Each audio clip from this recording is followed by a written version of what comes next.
जज्बाती ना होके, बहुत खामोशी के साथ एक साथ होके वोटों का जिहाद करो।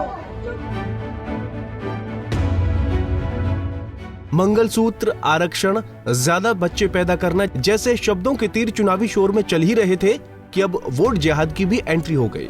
ये चुनाव है भैया, देखो अभी अभी क्या करवाए। दरअसल फर्रुखाबाद में इंडिया गठबंधन की तरफ से चुनावी सभा में कांग्रेस के कद्दावर नेता और पूर्व केंद्रीय मंत्री सलमान खुर्शीद की भतीजी ने मंच से अपील करते हुए एकजुट होकर और खामोशी के साथ वोट जिहाद करने की बात कह डाली। इसके साथ ही बीजेपी का साथ देने वाले मुसलमानों का हुक्का पानी बंद करने तक की अपील कर दी। इसलिए बहुत अकलमंदी के साथ, बहुत जज्बाती ना होके, बहुत खामोशी के साथ एक साथ होके वोटों का जिहाद करो, क्योंकि हम सिर्फ वोटों का जिहाद कर सकते हैं और इस संघी सरकार को भगाने का काम कर सकते हैं।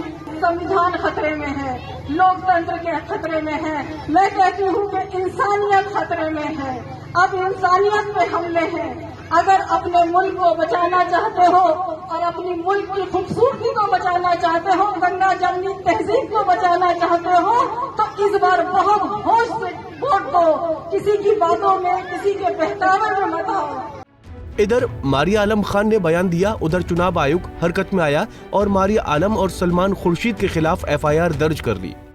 कल दिनांक 29 अप्रैल 2024 को कायमगंज में मोहल्ला छिलांका है, उसमें एक चुनावी जनसभा थी सपा प्रत्याशी के समर्थन में, जिसमें कि श्री सलमान खुर्शीद और मारिया आलम खान जो कि सपा नेत्री बताई गई हैं, वो उपस्थित थे। और वहाँ पे जनसभा के दौरान सुश्री मारिया आलम खान ने लोगों को वोट जिहाद के नाम से लोगों को, जो अल्पसंख्यक समुदाय के लोगों उनको कहा कि आप वोट जिहाद करिए, और उन्होंने इस तरह से समाज में विद्वेष दो समुदाय के बीच पैदा करने का ये प्रथम दृष्टया प्रतीत होता है। इसके संबंध में हमारे उड़न दस्ता प्रभारी डॉक्टर मनोज कुमार शर्मा के द्वारा कायमगंज थाना में मुकदमा दर्ज कराया गया है। जो दरअसल इस कार्यक्रम में सलमान खुर्शीद मुख्य अतिथि के रूप में मतदान कार्यक्रम में उपस्थित थे।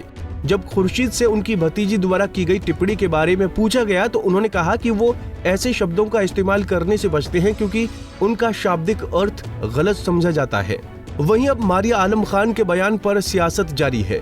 बीजेपी ने नेता के बयान पर निशाना साधा और कहा कि हार सामने देखकर कांग्रेस और महागठबंधन के नेताओं के पैरों तले जमीन खिसक गई है। इस वजह से अब वो वोट जिहाद जैसा अभियान चलाकर निचले स्तर की राजनीति कर रहे हैं। वोट जिहाद तक इस प्रकार के कैंपेन तक उतर आई है। हमारा कांग्रेस नेता राहुल जी, खड़गे जी से ये सवाल है कि कांग्रेस आलाकमान के निर्देश पर, आदेश पर इस प्रकार वोट जिहाद की बात चलाई जा रही है क्या? वोट जिहाद की बात करके इस देश में, इस चुनाव में, जिस चुनाव को न केवल देशवासी लेकिन पूरी दुनिया से लोग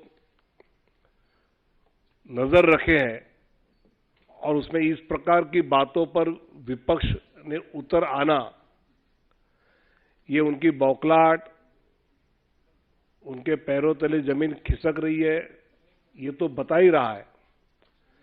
लेकिन अपने देश के लोकतंत्र का जो उसकी एक पवित्रता है, उसको दुर्भाग्य से वो ठेस पहुंचा रहे हैं। बहरहाल सत्तारूढ़ दल बीजेपी पूरी तरीके से अब विपक्ष खासकर कांग्रेस पर हमलावर है और अभी तो 2 चरणों का चुनाव संपन्न हुआ है, 5 चरण अभी बाकी हैं। आगे देखते जाइए अभी क्या क्या देखने को मिले। Bureau report, Punjab Kesari TV. हमसे जुड़े रहने के लिए हमारे YouTube चैनल को सब्सक्राइब करें और नई वीडियो की नोटिफिकेशन के लिए बेल आइकॉन को दबाएं।